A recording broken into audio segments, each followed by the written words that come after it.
Well, welcome to your DCE Talking Circle for May. Thank you for taking the time to join us today.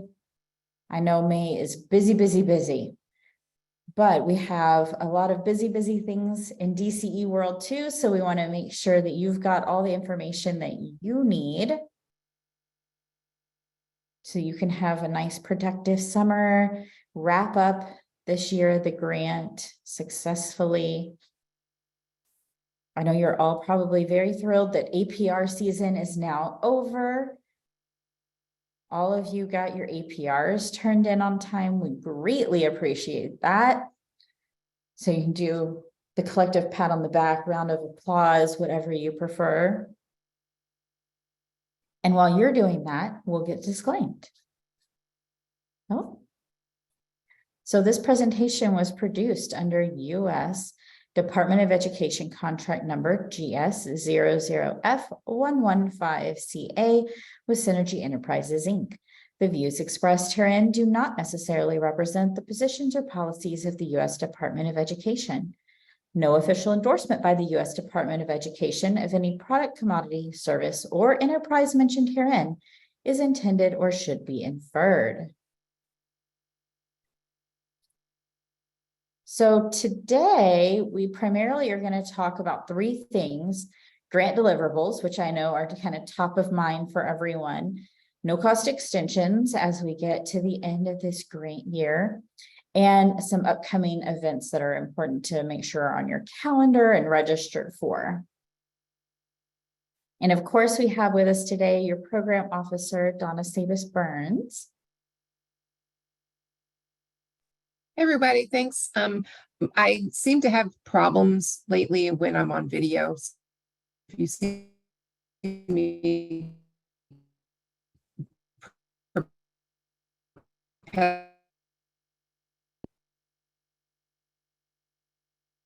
yeah, and you were cutting up just a scotch there at the end, but I think it was the perfect illustration for everyone that, yeah, it gets sometimes a little persnickety when Donna's on camera, exactly.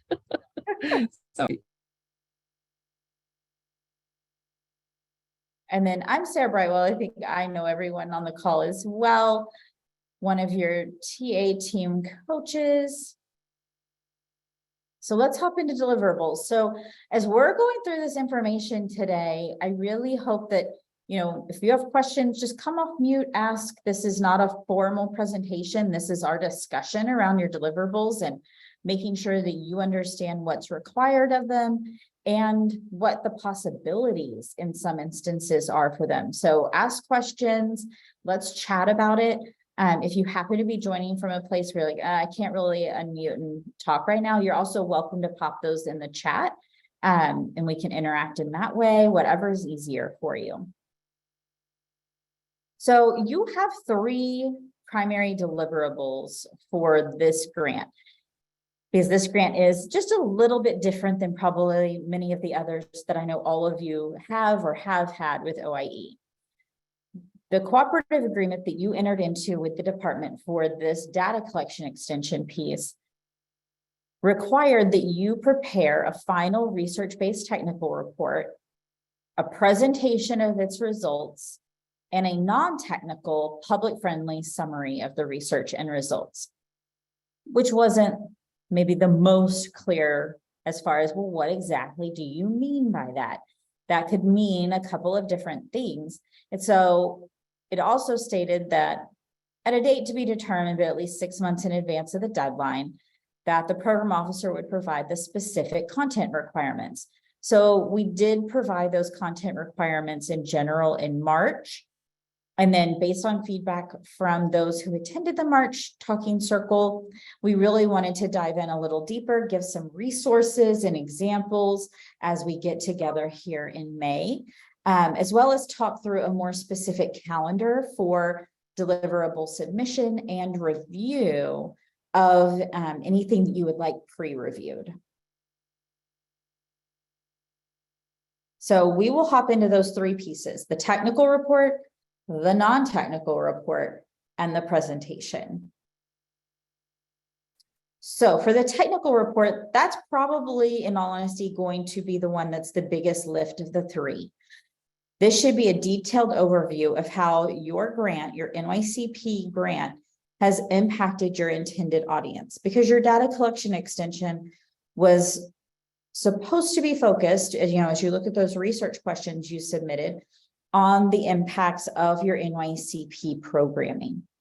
So we want to know about that in that technical report. We want to learn about the research that you've done over the last 3 years and the results of such. This is a formal report that's going to include, your full data analysis and results from what you've been working on across these 3 years in the DCE piece. We have put together a general outline of what should be included in that technical report.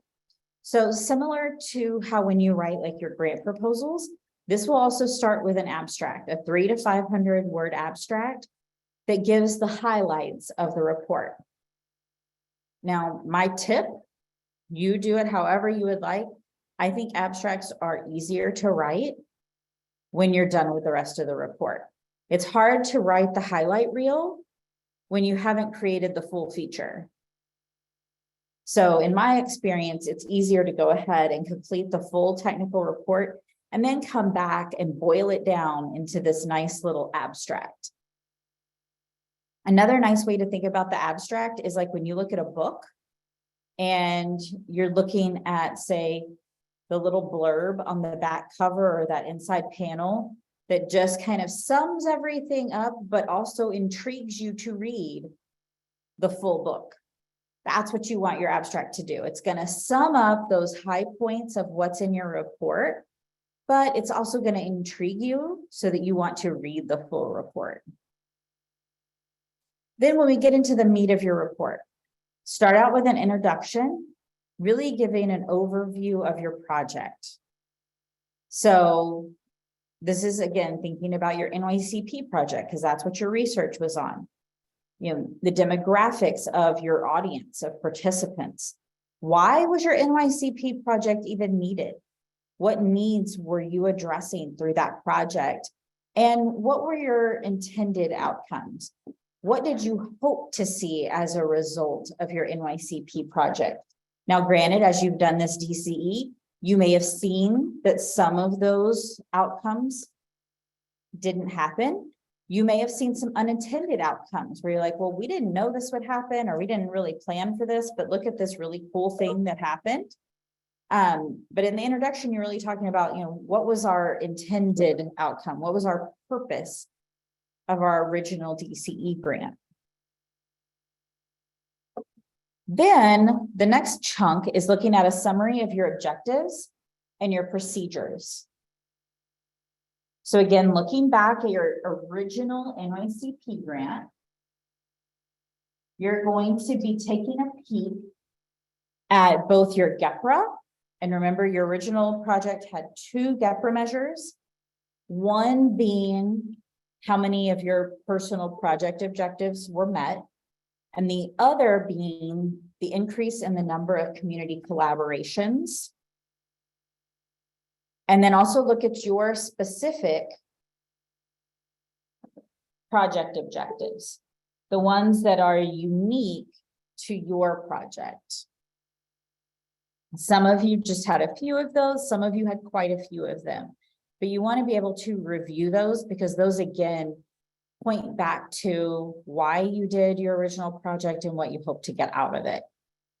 Provide a narrative of the procedures you took to meet these objectives, including any setbacks and/or changes. So this is kind of going across all of that original grant, all the different activities you took.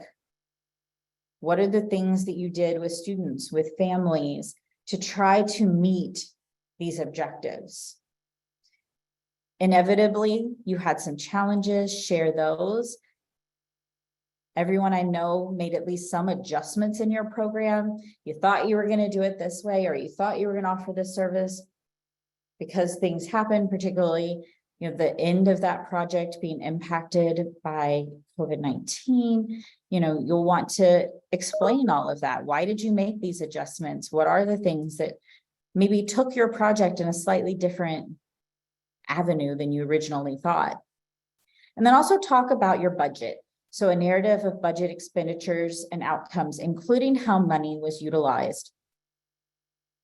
So you're going to look at this in regards to both your old and new. So when you look at your budget, how did that work for your old, your original?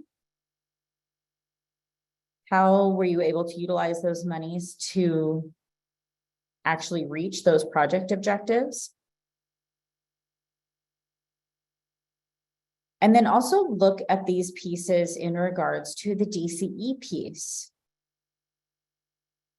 So what were the objectives that you had specifically, those research questions for the DCE piece? What did you do to reach those? And again, how did you maybe have to change that up? I know many of you thought, well, I'm going to be able to do all these in-person data collection events where we're doing surveys, we're doing focus groups. And then it turned out at the beginning of your DCE project, none of us could get together in person. So that didn't really work out. Well, talk about that. That is definitely going to have impacted your DCE research. So what did you do instead? How did that change things up? How do you think it impacted, how many of your past participants you were actually able to get feedback from? Talk through those pieces. And then go down to that third bullet, then talk about the budget for the DCE piece. Maybe you did not originally put much money into online surveying or online focus groups, and then you had to actually spend a lot more there in order to make this successful. Or maybe in this last year, you had to put a lot more monies into staffing to be able to go out and really find past participants. Talk through those pieces. So that's the first chunk of your technical report. Any questions coming up so far?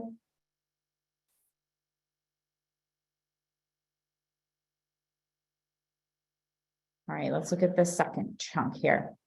And then let's talk about results and impact. So as you look at your DCE project, what data did you collect and how did you analyze that? I know you collected a lot of data. That was the whole point of your data collection extension grant. So what all got collected and what did you do with it? How was it analyzed? And most importantly, did you achieve your intended impact? Why or why not?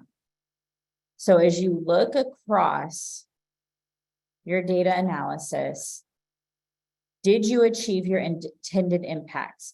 Because remember, we talked earlier when we go back to that other part about your intended outcomes, about your GEPRA and project objectives. So now you're really sharing, did we reach those goals? Did we make the impact that we intended to make? There may be some where you did, there may be some where you didn't. And based on all of the analysis that you've done, why? Why do you think certain ones were successful? Maybe more successful than you even thought they would be. And then in other areas, maybe why was it not? This is also where you would put in any kind of, for lack of a better term, unintentional results. So those impacts that you've now realized, but that were maybe not originally a project objective. This is kind of your big reveal, the outcomes of this DCE project. The next chunk is your lessons learned. We'd like you to look at the lessons learned again in regards to your original project and in regards to the DCE project. So when you think about your original project, what went really well? What maybe didn't go so well? And why? Why were certain things super successful And why were certain things that maybe sounded like an amazing plan, why do you think it didn't quite work out? What would you do again? If you were to get those NYCP monies again, which of those things would you continue, or maybe you have been able to sustain through other funding? And then what are things that you would do differently? And then think about that in regards to your DCE. So if you were able to go back and do this data collection extension again, knowing now what you didn't know when you first embarked on this, because again, kind of all of our first go around with doing something like this, what about it has gone really well and not so much? And then how would you design it next time? If you were going to redo this data collection extension project, what are those pieces you would keep? And then what are those pieces that you would totally change up next time? You're like, oh, lesson learned. I'm going to do it this other way.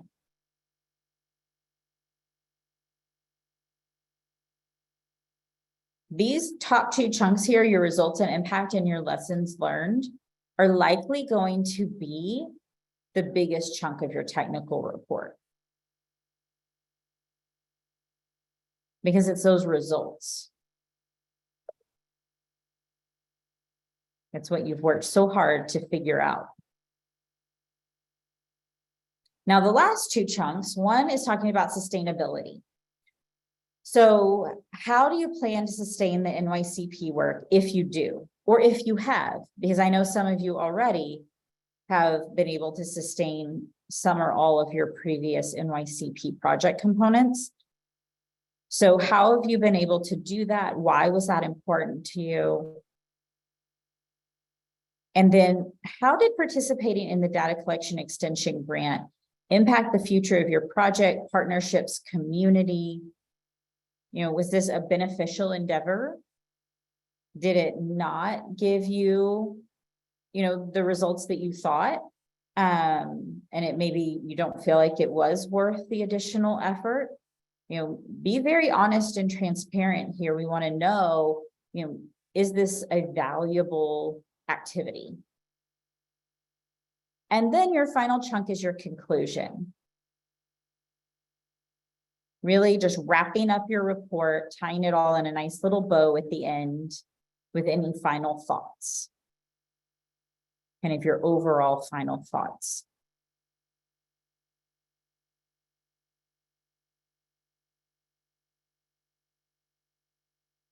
Now, remember that you can attach to this any appendices that you'd like. Because I know you may have some data that you want to share. You may have additional reports done by your evaluation team you want to share.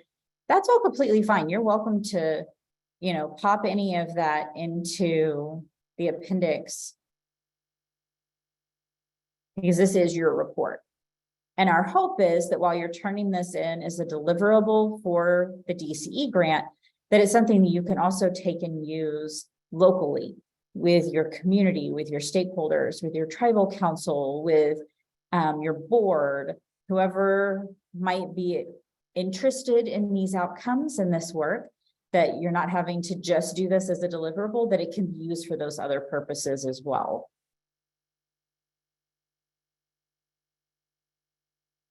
Any questions on this chunk of technical report? I don't have a question, but I just wanted to point out that we've been working to kind of draft out of our data collection pieces. I guess you can say one-pagers to share with, like you said, our community leadership, and even some with the kids and parents. Yes.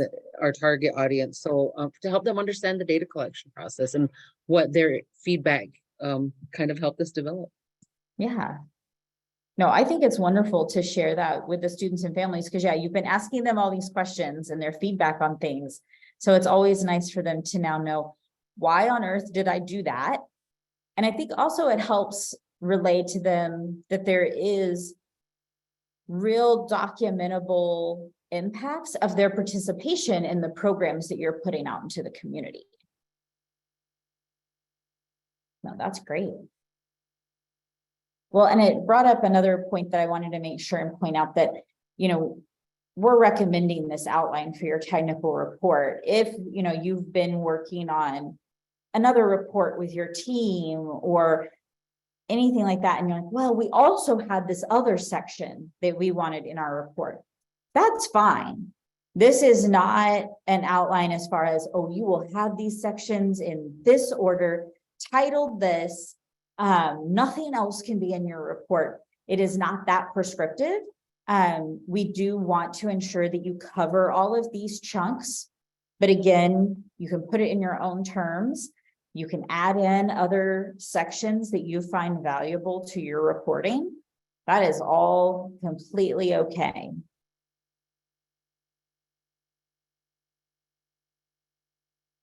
All right, and our last bit on the technical report is just kind of a reminder about why it's important. Why do we want to even do a technical report? Because it is a bit of a lift, but you've been doing a bit of a lift for the last 3 years, working on this data collection extension. And so this is a really efficient means of communicating what you've been working on for the last 3 years, because it can be really hard to share out, well, we collected this data and we collected this data and from this audience and from this group, and then this is what we learned. This really puts it together into an efficient means of sharing out those results and documenting the evidence of your work. Both of the work that you did under that original NYCP grant and the work that you've been doing in this DCE grant. And it organizes the mass quantities of data that you have gotten into a nice, concise format that's easy for people to digest. And then, in all honesty, from a grant perspective, it provides the Office of Indian Education with an evaluative tool to be able to see, did you actually do what you said you were going to do with your grant? And we can document that. So it serves a number of really important purposes. All right, any questions on the technical report component?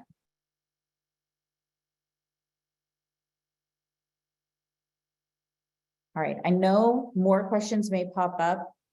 If you think of a technical report question 7 slides along, that's fine, we'll hop back. All right, we're going to the non-technical report. So for the non-technical report, this is now really thinking about an easy way to get your materials out to all your stakeholders. So kind of like you were talking, Michelle, about you're doing these 1-pagers because, yeah, most likely your students do not want to read your technical report. You could provide them a copy. Odds are it would become a nice paperweight somewhere in their home. But with a non-technical report, you have a lot of options for how you can take this information and put it into a public-friendly summary of all the research and results. So we're really taking that technical report and further boiling it down. This could be an executive summary, an infographic. You do have options as far as what that could be.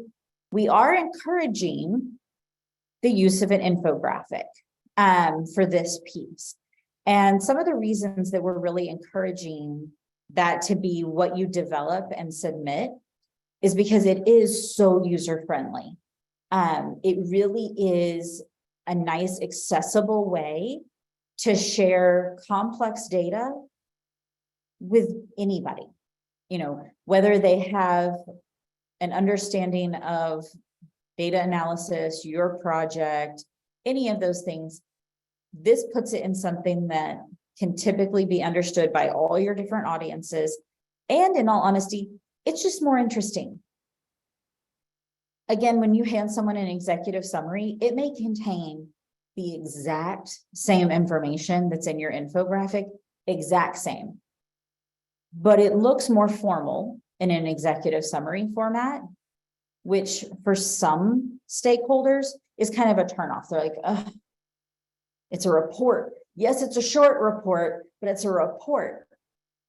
the infographic just feels a little more accessible a lot of times to people because it breaks it down into smaller chunks. It adds the visual impact, and it just tends to be something that people are willing and able to pick up a bit more. So as we think about that, we want to talk more about, but what is an infographic? Because I think we've probably all been exposed to one, but have we really thought about what in the world it actually is? Have we actually developed one ourselves? So I found an infographic about what is an infographic, to just break it down, hopefully, the same way that we want to do with your research. So you can see as we kind of work our way through, I want to not only talk about the information that's being shared in this infographic, but kind of look at how they actually built theirs.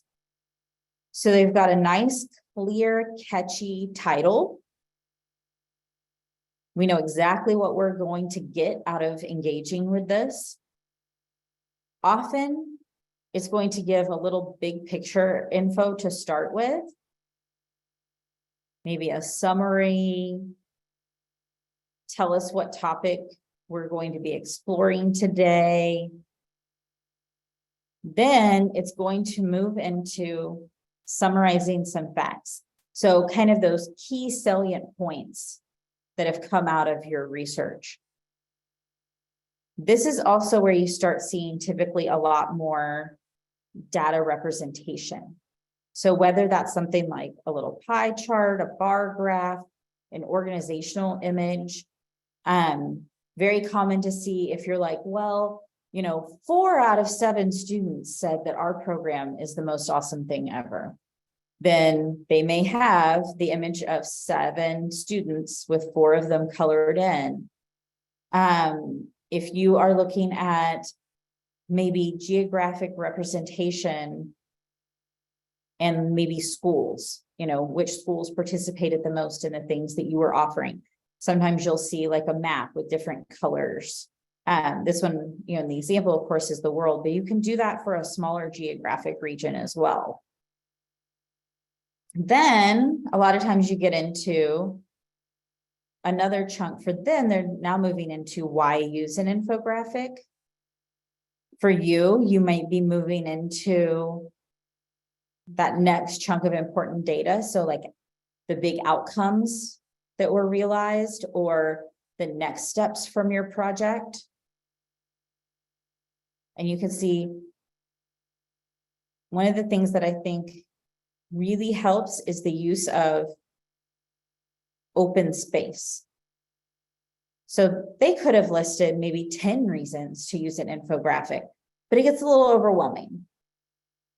Same thing with your information from your report. Because it's your report, because you've worked so hard on it, sometimes it can be like, well, no, there's 30 things that I have to share. They're all extremely important. I need all 30. But it could be a little overwhelming to someone who's maybe not as involved with the project as you. So really think through what are those super, super important points that I want to make sure my audience gets. And so for here, they're sharing the infographic should attract attention, engage the viewer to think, make information clear, and provide a quick way to share facts. And they've provided like a little icon to go straight away with the thought, to draw attention and just make it really clear. We've got these 4 things for you. And then their last chunk, they shared some did you knows. So facts are organized in chunks. You can see we had 4 key chunks to this infographic.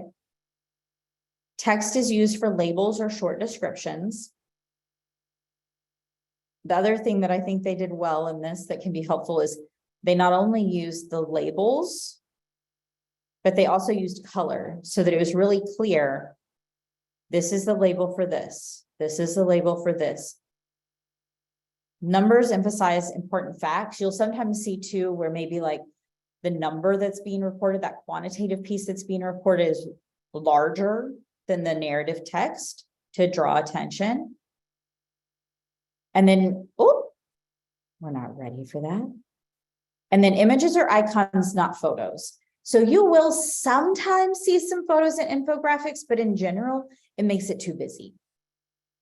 So typically we're going to be looking for icons and, like you saw here, charts, diagrams, graphs.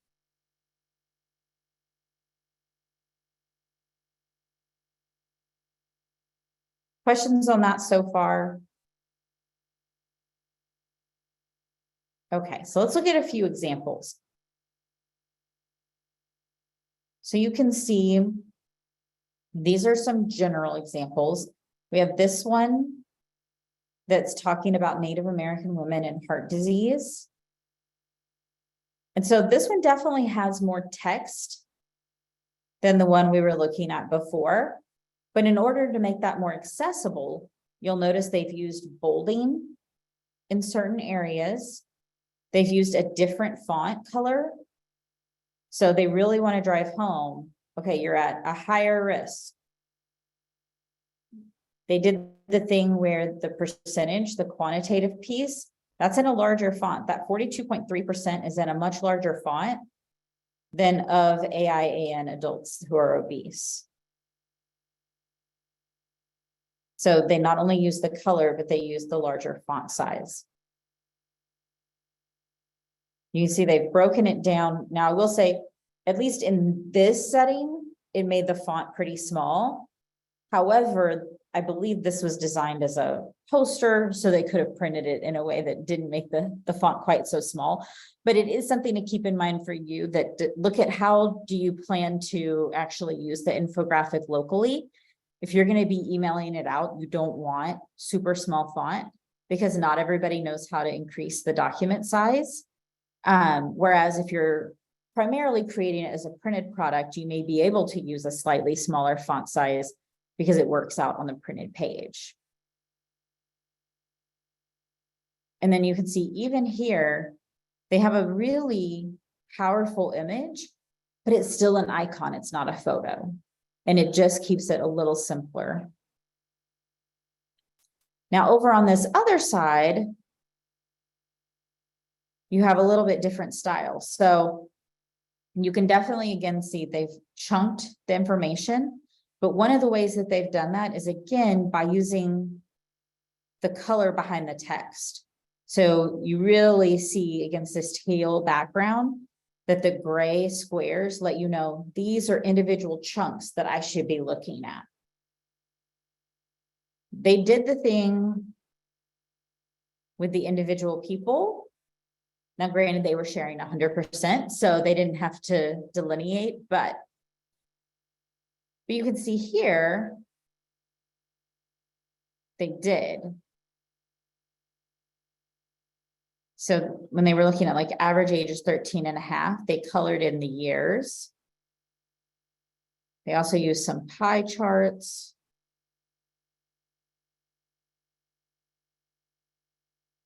The other thing you'll notice is that the colors really stand out against each other. So it's really easy to read.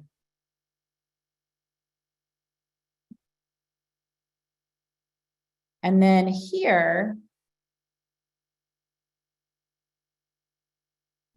is a more basic version, because I also want to, sometimes you can look at this and it seems a little overwhelming. Like, I don't know if I'm ready to build an infographic that's quite that much information or that level. There's all different kinds. So like this one is really only providing information in regards to 4 things. Now, granted, I will say I don't love the colors on this because I think it looks a little bit washed out and not as easy to read.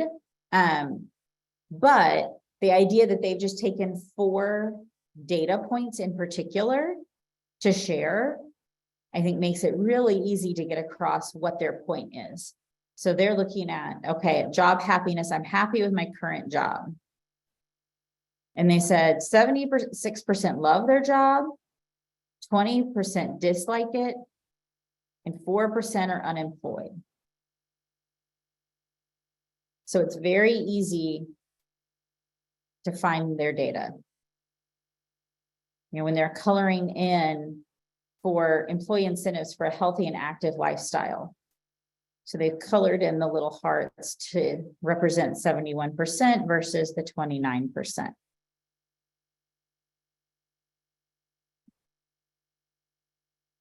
So you can see here, this is definitely just driving home a few key points, but that may be what you primarily want to share, or some big takeaways that you would like your stakeholders to know.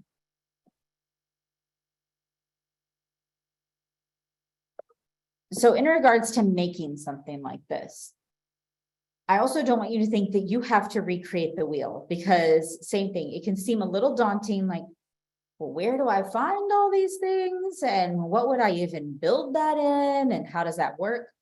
So I want to share a couple of resources of things that you can use to really just pop your data in and not have to start from scratch, and that are also free, because that's the price point I prefer paying for things. Plus, you're late in the year. Who knows what room you have in your budget? And I just like free things. So a couple of great tools. Canva is one that tends to be pretty popular because it's very user-friendly. And a lot of people have maybe used it for something in the past, even if they haven't used it for an infographic. So we do have that as an option. And we'll take a look in a minute at how that kind of works. Visme is another one that is pretty user-friendly and gives you lots of templates that you can see, okay, I like this general layout. I think this would work for me, and I could pop my info in here. It does a lot of the work for you. I see Michelle saying that she likes PictoChart. Yeah, that's another one that I think is nice and user-friendly. VinPage is a newer one, but is very similar to those other three as well. The thing with all four of those, just so you know, they all have free accounts. Now, they all have paid accounts as well, but their free versions are robust enough that, in my opinion, you're not going to need to pay for the service. If you want to, that's your prerogative. You can, write that into your budget and submit that as a budget revision. But the free versions are very robust. And I don't think you'll have any trouble finding templates that you like out of the free versions. Snappa is a newer one. It's a little simpler, but it can also be a nice entry point if you find all the various options in the others maybe a little bit overwhelming. And then the last one, Animaker, I like to say is if you're feeling fancy. So again, it's free, but it does have the paid version option. But if you're feeling fancy, it will make you an animated infographic. So maybe if that's something you're wanting to put up on your website or you're wanting to put out on social media, then it could be something cool to be able to put out an animated infographic. So definitely not required to create an animated one as your deliverable. You're welcome to, but you don't have to. And that may be something you just want to play around with in general. You may want to create your original infographic using one of these other tools. And then when you have a little free time and are feeling creative, play around with how to make something a little snazzier to send out to folks. So we will just pop over. I'm going to stop share just so that you get an idea of how this works.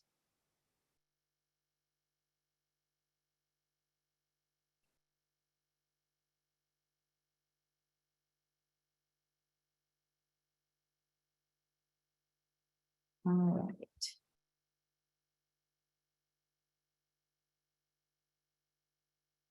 Okay, so if you've created a free account on Canva, it's going to open up something similar to this and ask you, what do you feel like designing today? And if you just put in infographic, make sure you're in templates, infographic, it's going to pop up a bunch of template options for you. And so you can start there looking through like, ooh, I find this interesting, but you can also filter a little further.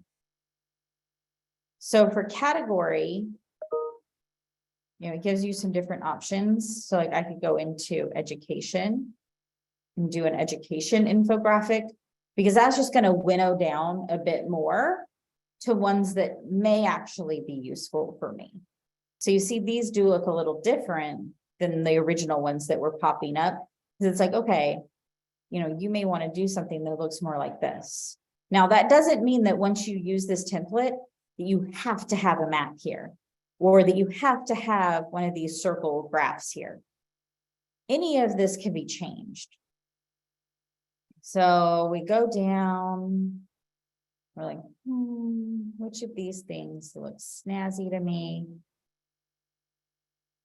Let's say we like this one.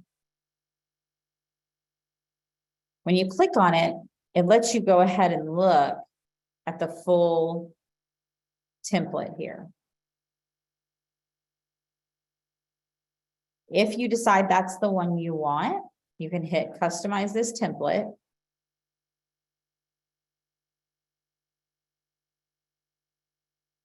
We're going to up that size because I don't know who can see that, but not me. Sorry, Rakuten always wants me to save money as well. Okay. But you can see here, I can change any of this. So if I'm looking here and I'm thinking, I don't love that font, the font, it doesn't do it for me. You can change that to whatever you want. You can change these colors. If you don't love this color scheme, pick a new color scheme. All of it is customizable. And the other nice thing is anything you do, there's a nice little button up here, you can take it back. So nothing is set in stone. You can create multiple versions. I'm notorious for having like 5 versions of the same project where I'm just trying out different things for what I like. And then once I kind of decide I'll run with that one, I have to go back and delete all the other ones. So play around with it. Don't feel like this has to be this big onerous thing. Take it on as hopefully something a little bit fun, a chance to be creative and really share this report information in a way that is going to be exciting for you, is our hope. As you look down, you may notice like, even here with the pictogram. So like this had little people, but it's the kind of anybody people, maybe you want to share about babies. Or maybe you wanted to share about like how many households or amount of time. So it has lots of little images and you can say, oh, well, I actually needed 17 of those. I wanted to fill in 11. So it really does try to make this as user-friendly as possible. Same thing like with our chart here. Okay, if I want to show this data point in this type of chart, maybe mine was actually 43. And automatically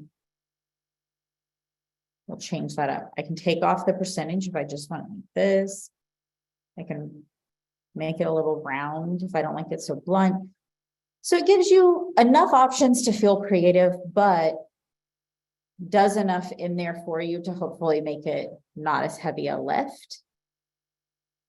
You can see too, like in this template, they had a separate page for, okay, here's some other graph and chart types that you might want instead. So if instead of this little half moon, maybe I want to trash the half moon, I don't love that. And I want to come in instead with like a nice little bar. I can just copy it and then drag it up here. And drag it too far.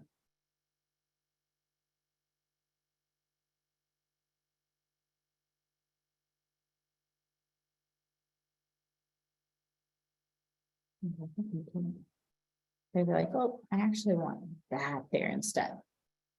So they try to give you some other options. You also don't have to feel pinned in solely by this. If you are looking for icons, the other free resource that I'll share that I find pretty easy to be able to find a lot of icons to use for this type of thing is called Flat Icon. And I'm going to pop that in the chat because that is not on the slide. So it's just flaticon.com, same thing. Everything on there, for the most part, is free, but then they'll have some like premium icons. There are plenty of free options.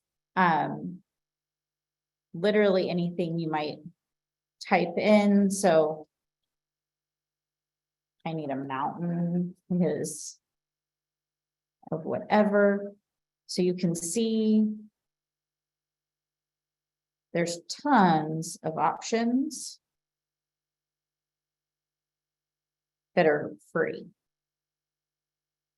before we ever get into paid ones. So if you're just looking for icons for something, you're like, whichever of the tools you decide to use, the Pictochart or the Canva or the Visme or any of them, or a different tool of your own selection.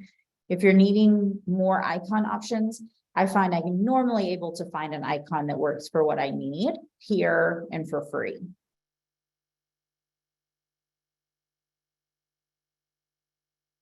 Any questions on your non-technical report, hopefully infographic?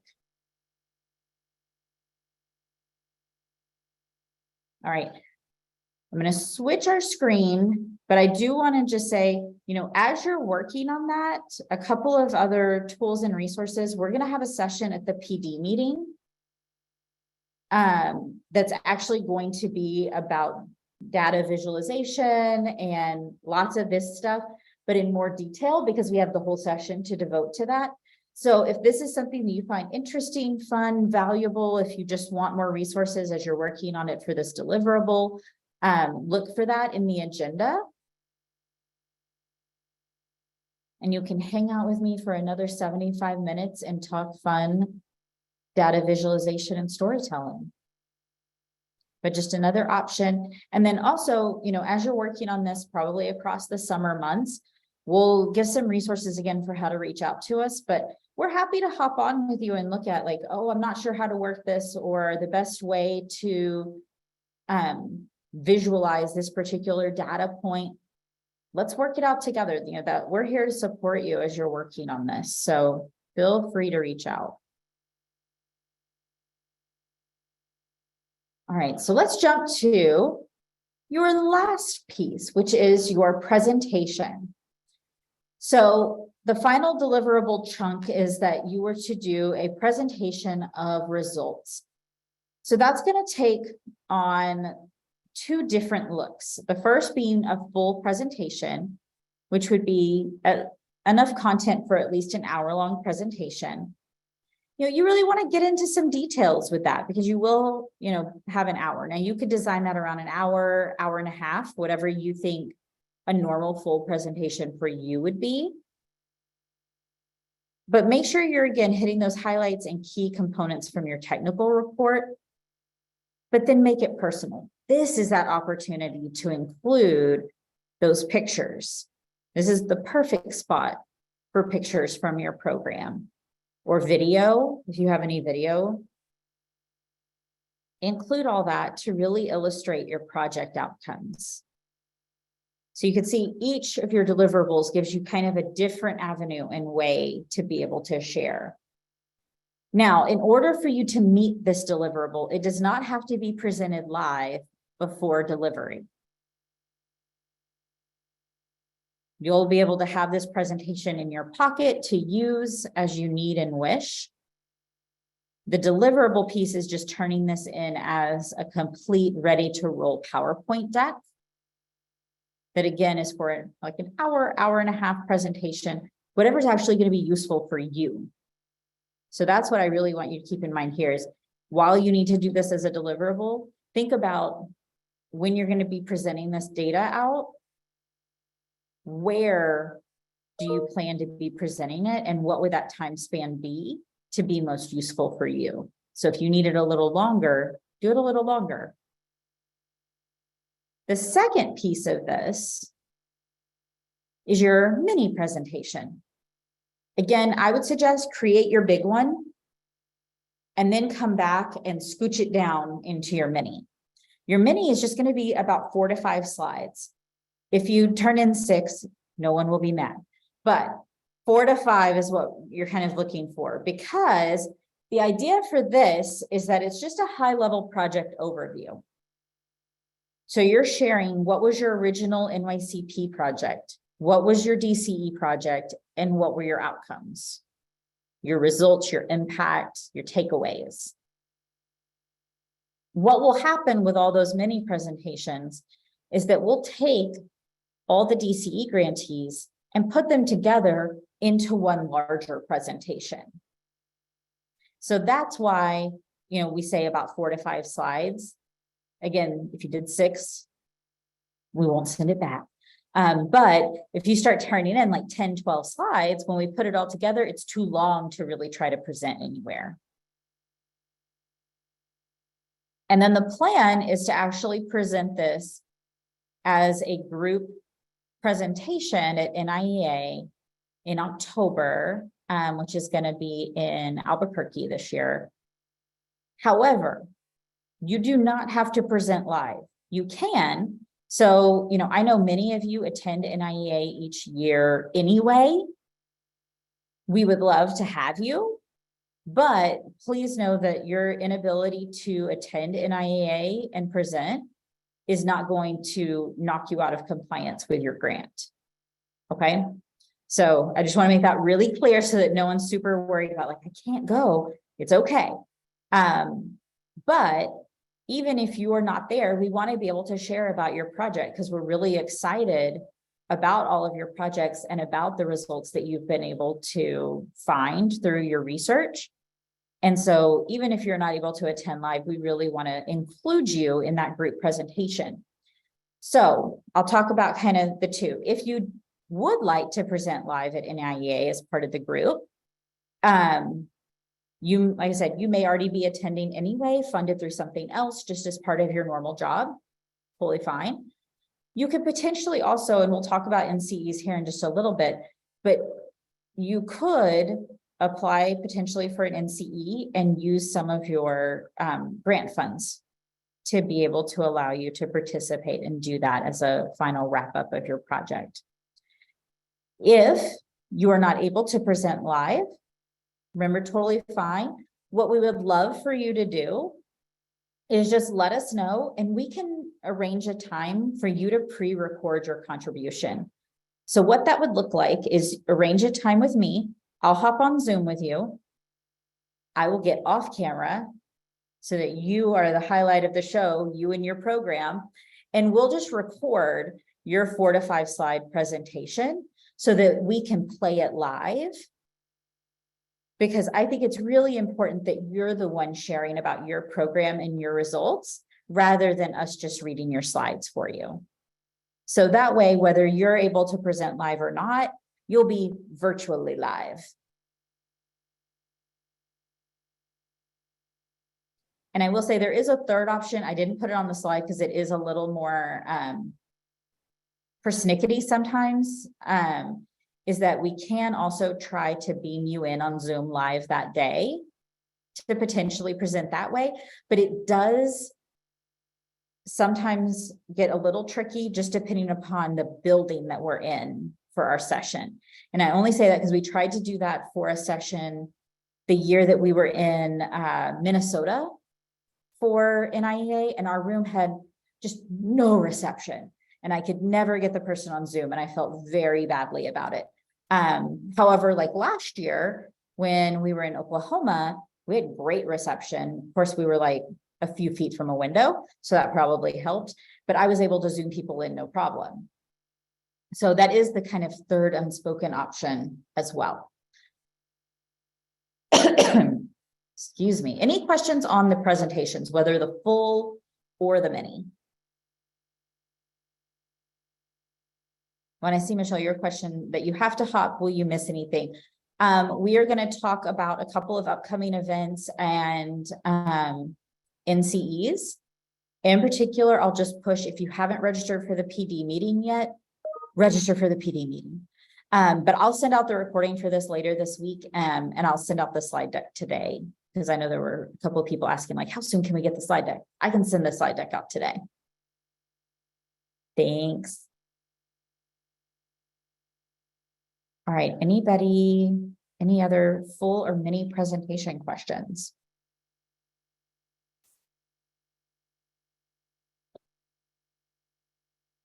All right.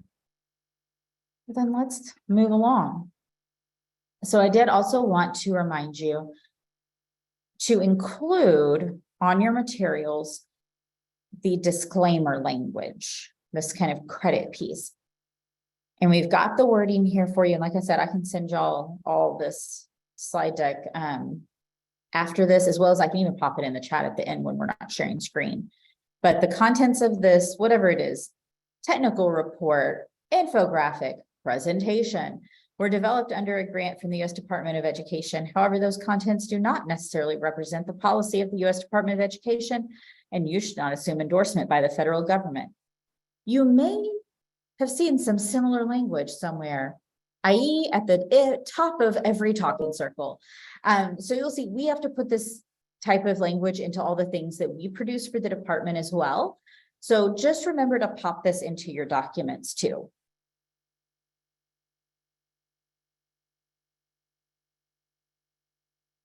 All right. Then the next thing I want to talk about are NCEs.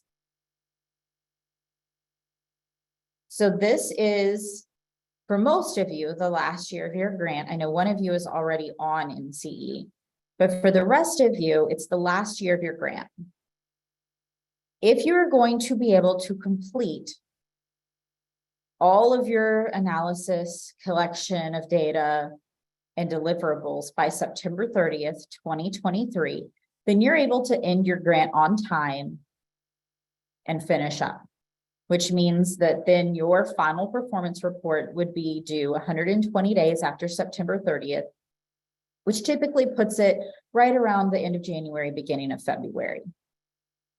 However, I know that many of you have experienced some pretty significant hurdles in your project, whether it be with your data collection, your analysis, staffing, some different things that have come up. And you may be feeling like you are not super confident in your ability to get all of this done by September 30th.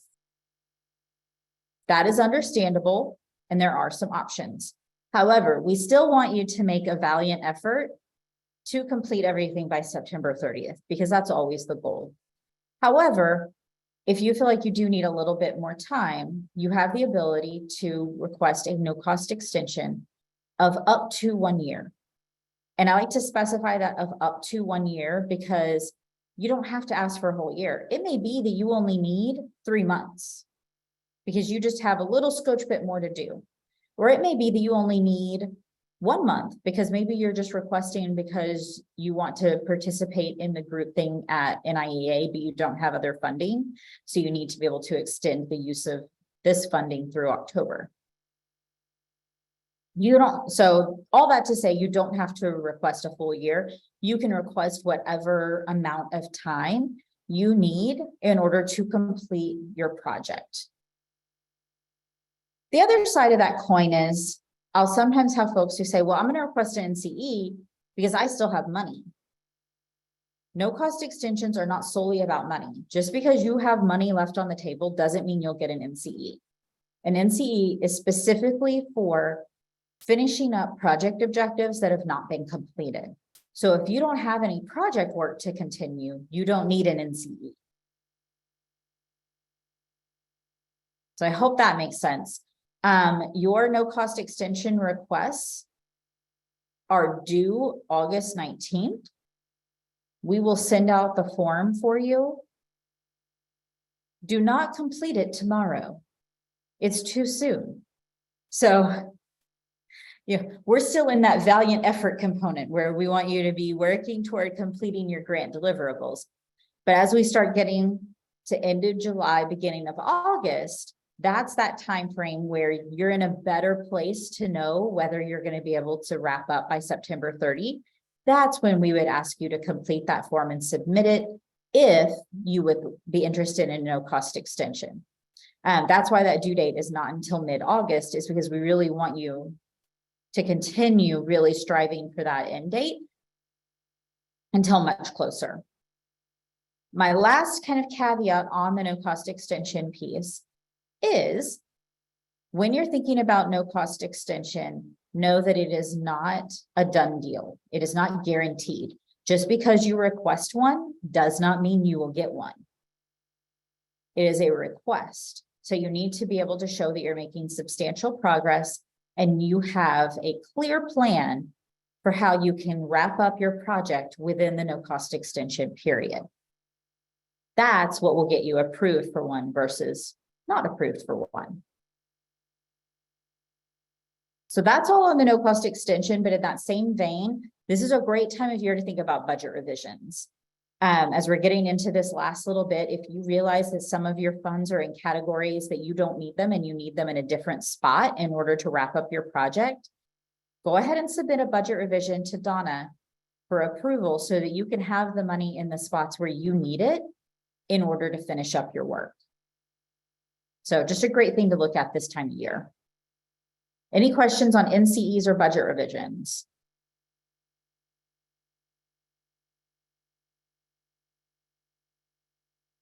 All right.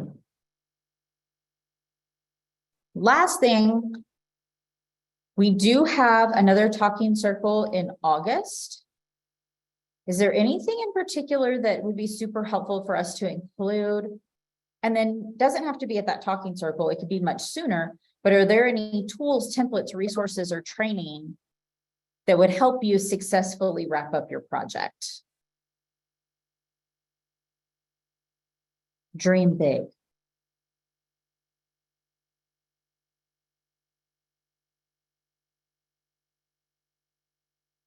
Everybody's just feeling like, no, I've got it. We've got our game plan.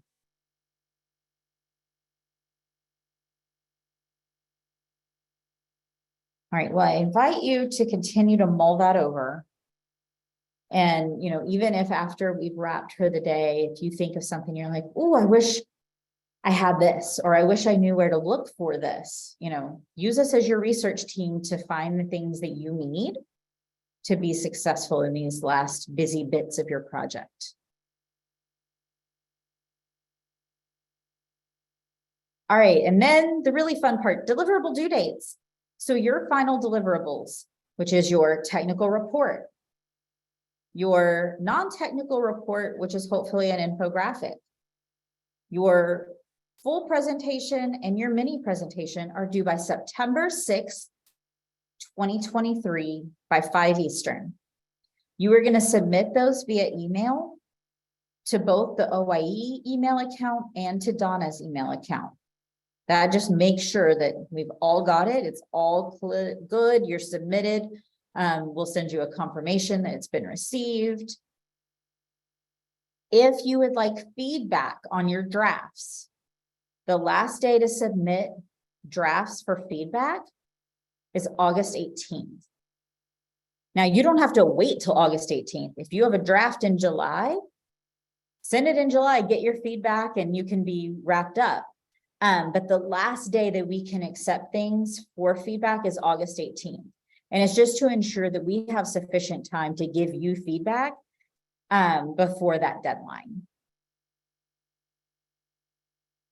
Okay, so questions on deadline?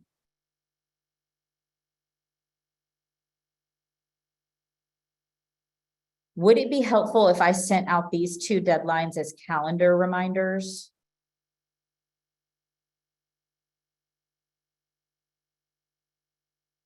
Maybe.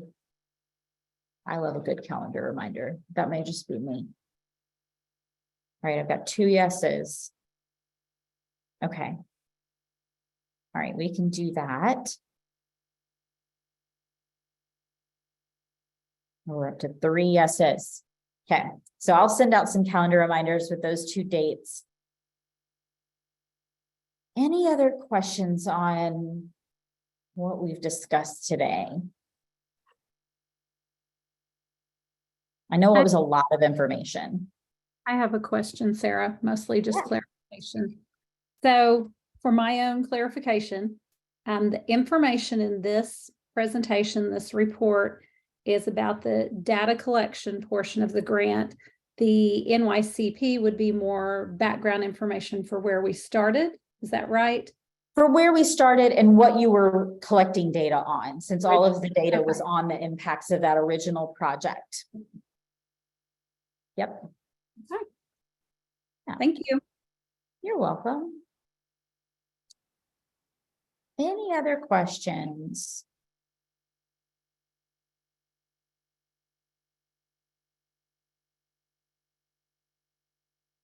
Okay, so I'm going to cover a couple of upcoming events and ways for you to reach out for assistance across the summer months. While I'm doing that, though, I'm going to go ahead and pop up our feedback poll, just because I know some of you may have to start hopping as we get closer to end time. And I want to make sure that you have the opportunity to provide feedback before you have to run away. So that'll just kind of be over on the side for you to complete as you have time. So really important, we have our project director meeting coming up very soon.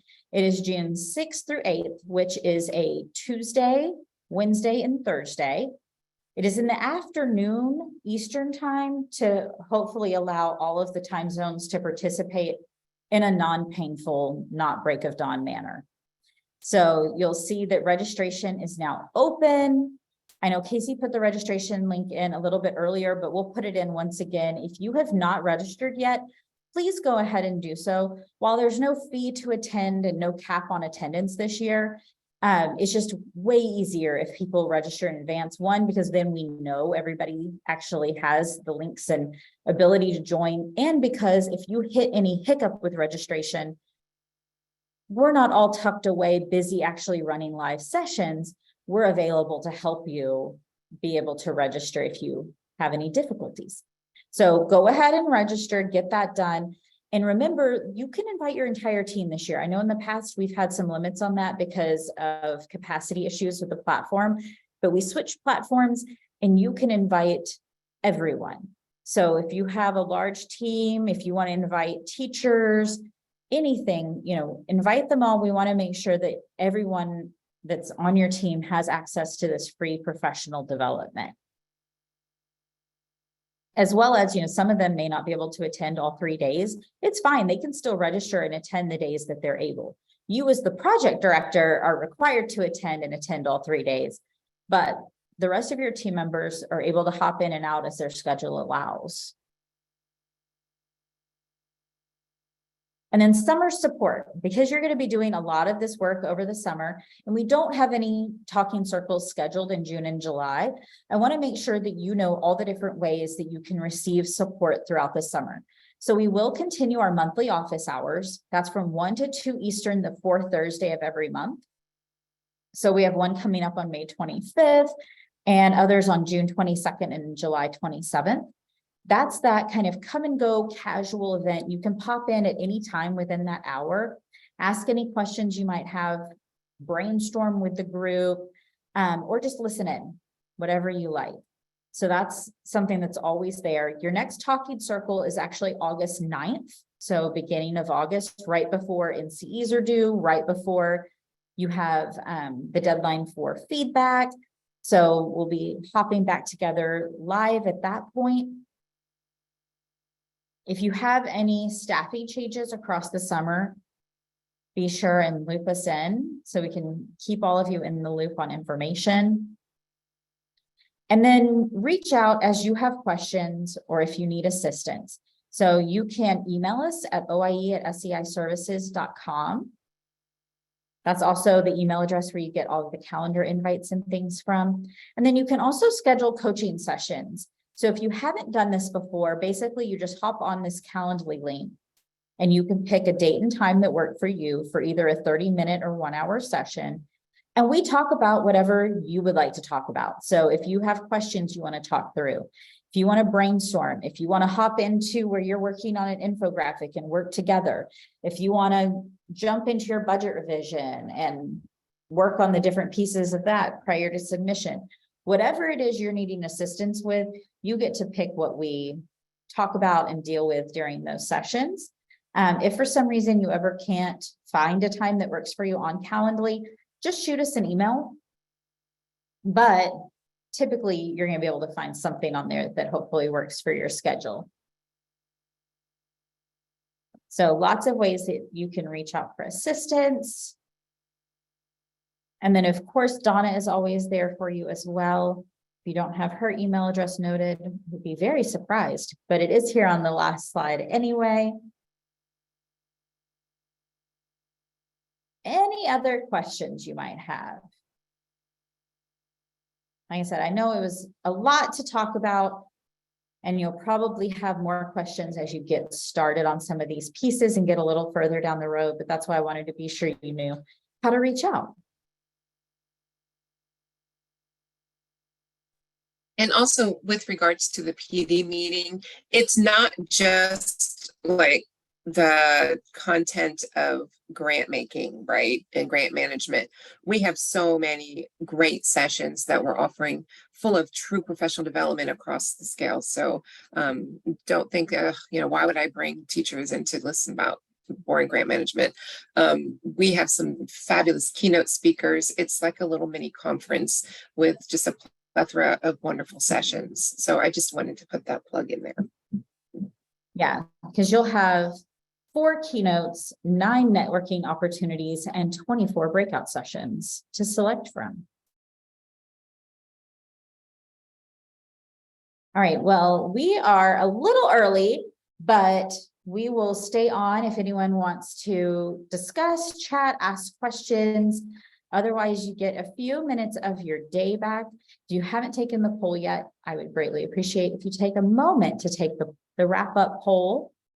But we appreciate you joining, and we're really looking forward to seeing your reports and your infographics and your presentations, and being able to also just share all of that out in general.